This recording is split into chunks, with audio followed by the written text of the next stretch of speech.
I'm being chased by several men through darkened alleyways and past abandoned buildings, through a desolate urban landscape. My pursuers are steadily gaining on me, but I realize there's someone else too. Just behind me and to my right, there's a cameraman recording the events. As long as he keeps filming, I'll remain alive. I tell him to keep his camera going. Meanwhile, I notice walking along the side of the road a young mother. I recognize her. She's one of the teen moms from a poetry class that I teach. She's one of my favorites. She's got a great imagination and she's a skillful poet. But I have to keep running. I keep running and running, fearing for my life. And then I startle awake, my heart racing and my veins filled with fear.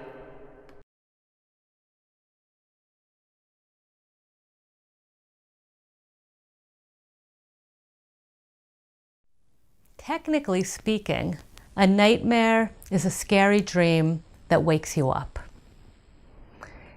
That being said, we experience a whole host of disturbing or scary dreams that we might call nightmares, whether we wake from them or not.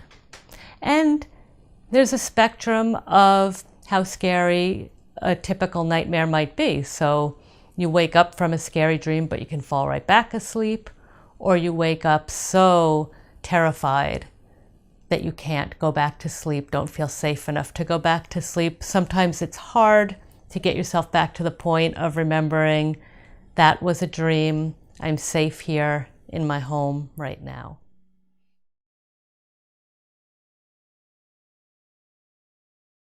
Nightmares are quite common. 90% of people, or almost everybody, will experience at least one in their lifetime. And studies have shown that about 5 or 6% of all dreams that people have are nightmares. There are certainly people who are more prone to nightmares than others, but unless the dreams are causing you to have trouble sleeping on a regular basis, and unless they're interfering with your wake life experiences, there's really no reason to be concerned. Nightmares are a natural part of life, and when we learn how to work with them, we find that we can benefit from them.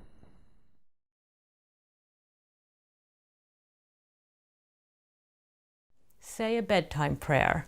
If you don't have to be religious for this, a quote-unquote bedtime prayer could simply be setting an intention to have safe, peaceful dreams, or it could be as simple as speaking your gratitude before bed or writing it down in a journal. What are you grateful for? What are you happy about? So to prime your mind for positive emotions.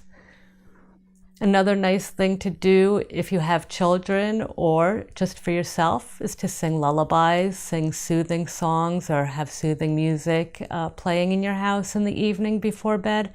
Anything to prime your emotions, make yourself feel safe and comfortable.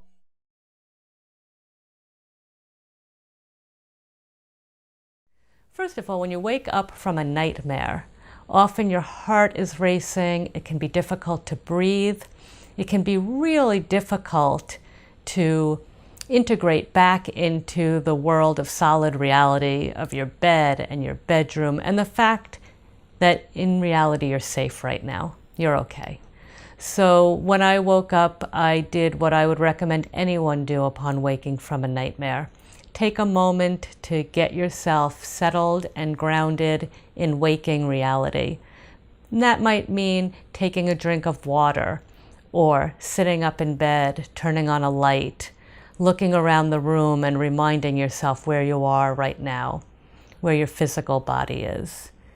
If you wake up breathing quickly or having trouble breathing, trying to slow your breath down, trying to take a moment at the beginning and end of each breath to just be still.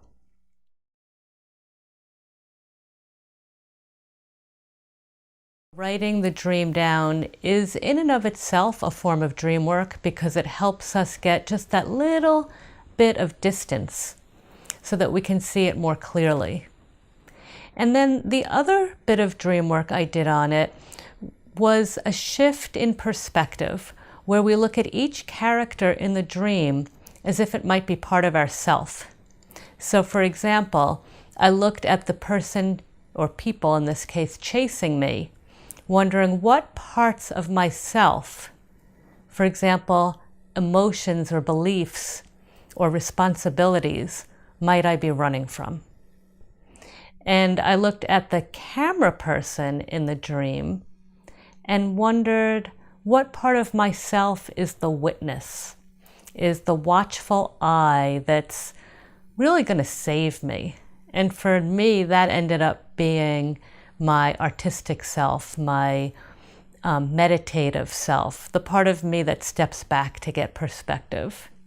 And then, of course, there was the young poet, and I saw that as the idealistic part of myself, and the part of myself that has this poetic and mystical bent.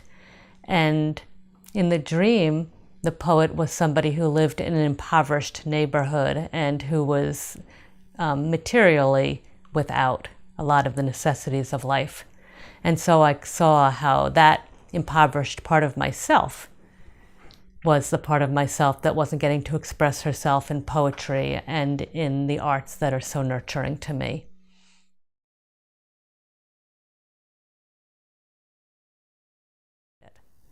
So often these nightmares really are offering us the gift of healing. They're offering us the gift of a new perspective. They're offering us the gift of showing us that something that maybe we were willing to say, oh, it's not so bad. For example, when I had this nightmare, if you had asked me, I might have said, sure, there are stresses in my life, but I'm handling it. It's okay. So that's diminishing it. The nightmare gave me the gift of waking me up to the fact that it wasn't okay, that making time for my own creative pursuits, that making time for my own soul, my own spiritual development, my own artistic side, that was life or death to my spirit. I was not in any mortal physical danger. But the dream gives you that gift. It wakes you up to what your soul needs.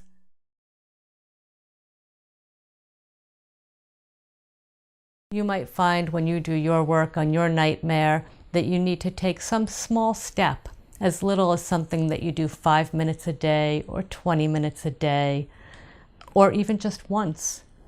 But in that way, you connect the message that your dream was trying to give you with your actions in waking life. And when you start to do that, you'll see things start to change for the better, and you'll feel the healings and the growth occur within you.